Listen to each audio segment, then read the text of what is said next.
So friends, we have to draw the shear force and the bending moment diagram for this simply supported beam. Okay, so first step is always to assume reactions at the point A. Suppose this is the reaction RA acting at the point A in vertically upward direction, and this is RB acting at the point B in vertically upward direction. Now, from the equation of equilibrium in vertical direction, the RA plus RB is equal to net vertical load acting over this beam. So the net vertical load is how much? 2 plus 2 plus 4 into this is span. That is 4. 4 into 4, 16. So it will give us 2 plus 2 plus 4 into 4 is equal to 16. Okay, so this will give us 20 kilonewton. Now, summation of moment about the point A equal to 0, because point A will act as a hinge, and about hinge the summation of moment because of all these forces is can be considered to be 0. So because of this RB, there will be a moment of RB into 2 plus 2 plus 4 plus 2 plus 2 will give us 12. That is RB into this distance, and it will rotate this beam element AB in counterclockwise direction, that is anti-clockwise direction, which is treated as positive. And because of this load up 2 Newton, there will be a moment of 2 into this distance. 2 plus 4 plus 2 plus 2 will give us 10. Okay, and because of this UDL, there will be a moment of the magnitude of this, the load because of this UDL, which is equal to 4 into 4, that is 4 into 4, and it will act as the center, that is here. So here the distance between point D and this line of load because of this UDL is 2 meter. Okay, because it will act exactly in the midway of this UDL, the load because of this UDL. Okay, so that's why it will give us the moment about this point A because of this UDL will be 4 into 4 into this distance, that is 2 plus 2 plus 2, which will be equal to 2 plus 2 plus 2 is equal to 6, and it will be in clockwise direction. That is, these two things cause rotation about the point A in clockwise direction, and because of this load of 2 kilonewton, there will be a moment of 2 into how much? This distance, 2 meter, and it will also cause rotation in clockwise direction about the point A. So when you solve this and equate it equal to 0, what you will get? You will get RA as 10 kilonewton and RB as how much? 10 kilonewton using this equation. Okay, and this equation, these two equations can be solved to get the RA and RB as this much and this much. Now we will draw the shear force and the bending moment diagram. For that, we have to find out the shear force at the point A, C, D, E and B. So shear force at the point A we will calculate on the left side of the point A, and shear force we have to calculate on the right side of the point A. Why? Because there is a point load acting at the point A. That's why we have to calculate shear force on the left side and on the right side. So on the left side of the point A, shear force is 0 because there is the beam terminates on the left side of the point A, and on the right side of the point A, if you have to calculate the shear force, then you have to construct a section here on the right side of the point A. This is the section XX constructed here. Now, with respect to this section, this shear force, this force RA is causing a positive shear force of magnitude RA, and RA is equal to 10 kilonewton as we have already calculated. RB is also equal to 10 kilonewton. So positive sign will be because of this sign convention. Okay. Now, because this is the section XX and this force is going on the LHS of this section in upward direction. Similarly, the condition here, this is the section XX and this force is going in the LHS of this section in the upward direction. That's why taken here as positive. Now shear force at the point C we will calculate. See on the left side of the point C, and shear force on the right side of the point C we will calculate.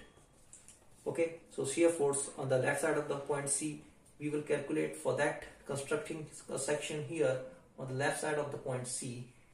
Okay, this is the section XX, and looking on the left side of this section, the shear force is because of this force only, and it will give us a shear force of first 10 kilonewton. Okay, unit I am not writing.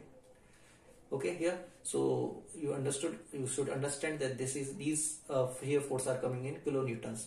So because of this sign convention, it is taken here again positive, and shear force on the right side of the point C we will calculate here. So for that we have to construct a section here on the right side of the point C. So this is a section constructed here on the right side of the point C. Now looking on the left side of this section, this force is causing a shear force of 10 kilonewton, and this force is causing a shear force of minus 2 kilonewton using this sign convention. Okay, this minus come, so this will give us 8 kilonewton.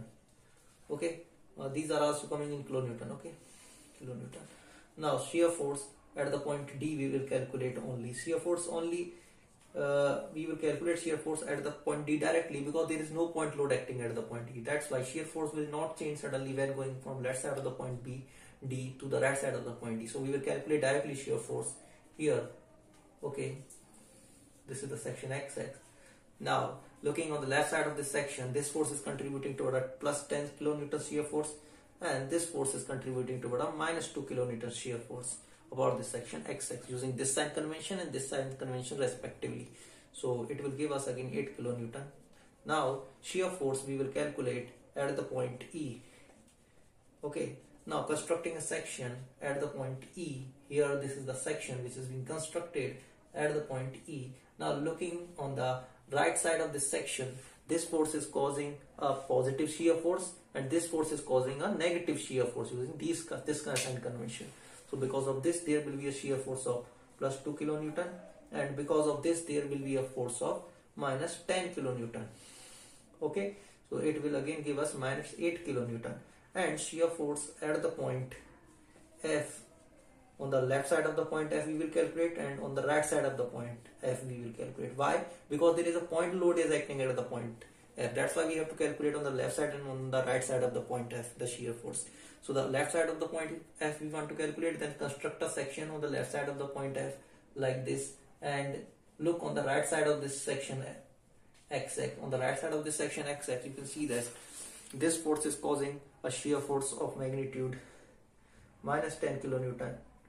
Okay, and this is causing a shear force of plus 2 kilonewton using these two sign conventions. Okay, now friends, see this will again give us minus 8 kilonewton. Okay, now shear force on the right side of the point F, if you calculate similarly by following the same procedure by drawing the section, you will get minus 10 kilonewton. You can do it by yourself.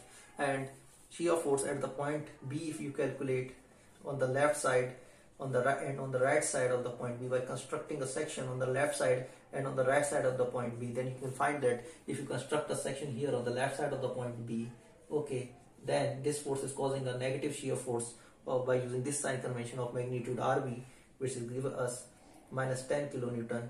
Okay, and on the right side of the point B, the beam terminates, that's why shear force on the right side of the point B will be 0. Now we will draw the shear force diagram. Now see this, how we are drawing the shear force diagram.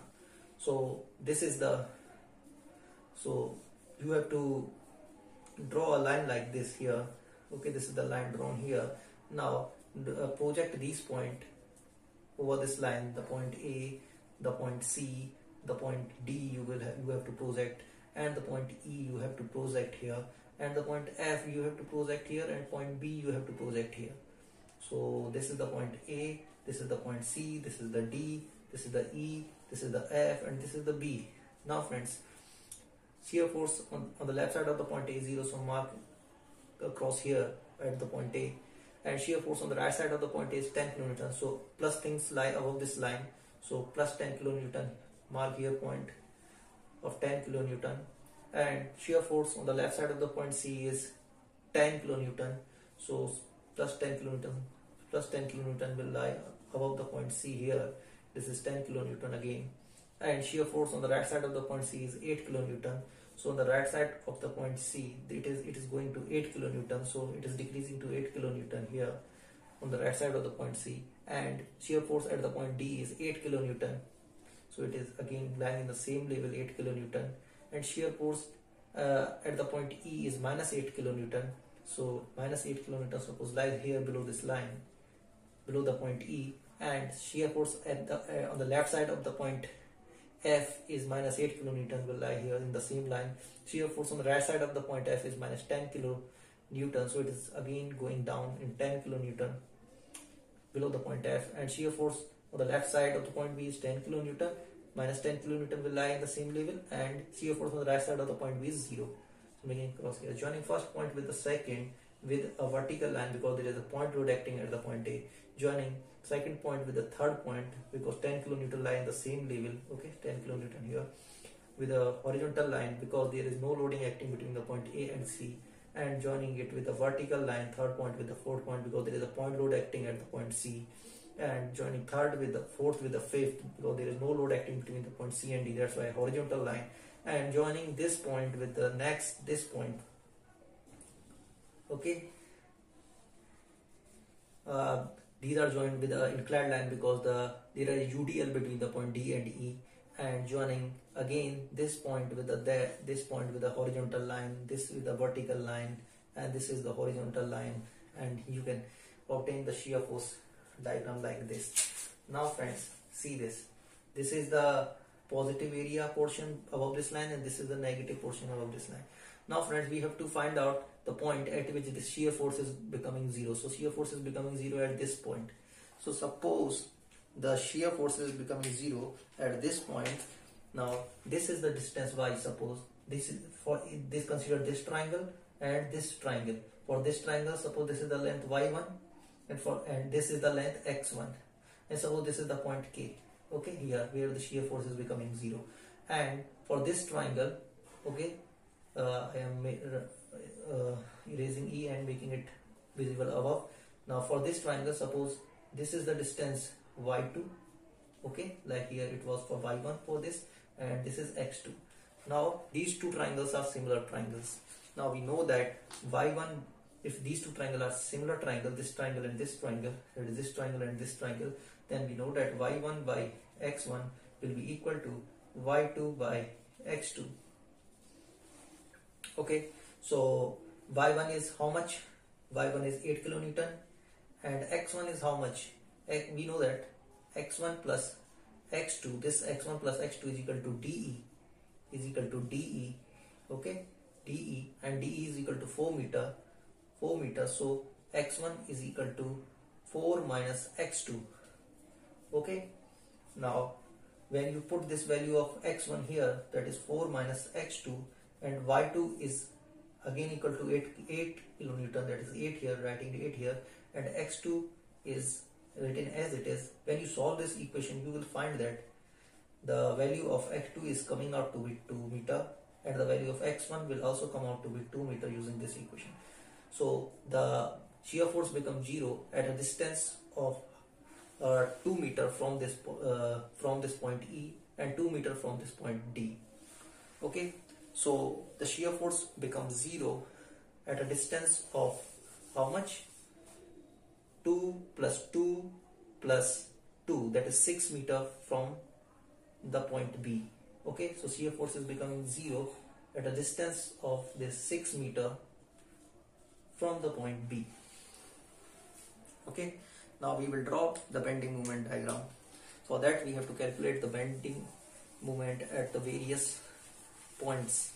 So bending moment at various points A, C, D, E, F and B. So the bending moment at the point A, first we will calculate bending moment at the point A, then bending moment at the point C we will calculate, then bending moment at the point D, and bending moment at the point E we will calculate, bending moment at the point F we will calculate, and bending moment at the point B we will calculate. So bending moment at the point A is 0, because if you construct a section here passing through the point A, and looking on the left side of this section, you can see that there is nothing lying on the left side of this section.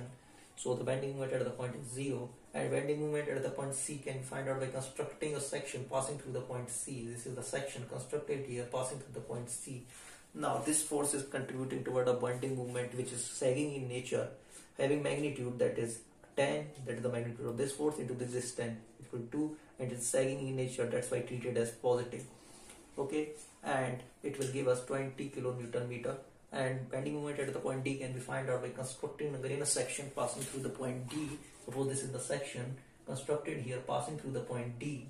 So looking on the left side of this section, this force is contributing toward a bending moment of 10 into this distance 2 plus 2 4, which is sagging in nature using this sign convention, and this force is causing a bending moment of minus 2 into this distance 2, which is hogging in nature using this sign convention. Okay, so it will give us 36 kilonewton meter. Okay, now bending moment at point E can be found out by constructing a section passing through the point E. Suppose this is a section passing through the point E. This is the section XX. Now looking on the right side of this section, you can also look on the right side also, or on the left side, but on the left side it will create a lot of complex calculations, so I am looking on the right side of this section. On the right side of the section, you can see this RB is causing a bending moment of sagging in nature, which have magnitude of RB is equal to 10 into this distance 2 plus 2 is equal to 4, and this force is causing a bending moment of magnitude 2 into this distance 2, okay, which is hogging in nature. This is sagging in nature. Okay, using these two sign conventions, you can find out the value of the bending sign of the bending moment, because these are used when the beam element is lying on the RHS of the section XX. Similar to this case, beam element is lying on the RHS of the section XX. So you will get 36 again, 36 kilonewton, and bending moment at F can be found out by constructing a section at the point F. If you construct a section at the point F here, then looking on the right side of this section, then this force is contributing toward a sagging bending moment of magnitude 10 into this distance 2, which will give us 20 again, plus, which is sagging in nature, and using this sign convention. Okay, and bending moment at B is 0 because the beam terminates at the point B, or you can find it by constructing a section at the B. You can do it by yourself. It will also give the same result. Okay, now we will draw the bending moment diagram. For that, what we have to do, we have to again do the same thing, that is, we have to project all these points. Points A is projected here, point C is projected below point C, point D is projected here, point K is projected here, point E is projected here, and F is projected here, and B is projected here below the point B. Now friends, bending moment at the point A is 0, making 0 across here. Bending moment at the point C is 20, so 20 will lie somewhere here. Okay, and bending moment at the point D is 36, 36 will lie somewhere here, and bending moment at the point E is 36, against 36 will lie in the same level, 36, and bending moment at the F is 20, 20 will lie in the same level as this point, because this is 20 and this is 36, this is 36 and this is 20, and bending moment at B is 0. Now to find out the maximum bending moment, one thing we need the value of the bending moment at the point K. For that, we have to find out the maximum bending moment which will act at the point K. Why? Because there is the value of shear force is 0 at the point K. That's why the value of bending moment will be maximum at the point K. So the maximum bending moment will lie at the point A, that is at a distance of x is equal to 6 meter from this point B. Okay, so if you construct a section here at a distance of 6 meter, that is, it will lie in the middle of this span. Okay, this is the distance of 6 meter. If you construct a section here, then you can see that because of this force, there will be a bending moment which will be sagging in nature of magnitude 10 into this 6. That is 10 into 6. That is sagging in nature, positive, using this sign convention. And because of this 2 kilonewton, there the bending moment will be equal to minus 2 into this distance 2 plus 2 is equal to, because this is 2 meter. Okay, because it is lying in exactly middle. Okay, so 2 into 2 into 4, sorry. Okay, 2 plus 2 4, and because of this UDL, there will be a bending moment of which will be hogging in nature. This is hogging also, which will be hogging in nature of magnitude. The intensity of this load is 4, and the span over which it is acting between the section XX, this section XX, and the point E is 2 meter. So 2 meter will, I will mark here 2 meter, and it will act at here in middle of this 2 meter length, that is 1 meter from this section XX.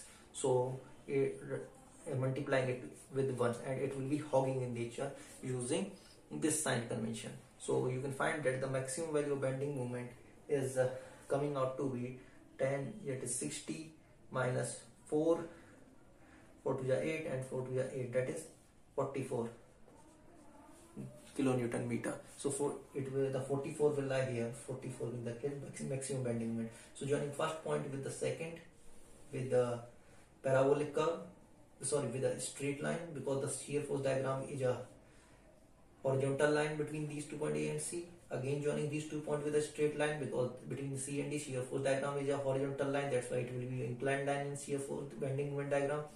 And because there is a UDL starting from the point D and up to the point K, it is going to maximum. So we will draw a parabolic curve here like this, and again parabolic curve from this point to this point, because there is a UDL between the point K and D, and these 2 points are shown with a straight line, because the shear force diagram is a horizontal line between these E and F and B are the straight line.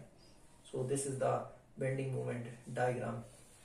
Okay, so thank you friends for watching the video. If you like my video, you can subscribe my channel and also press the bell icon for the notification of the upcoming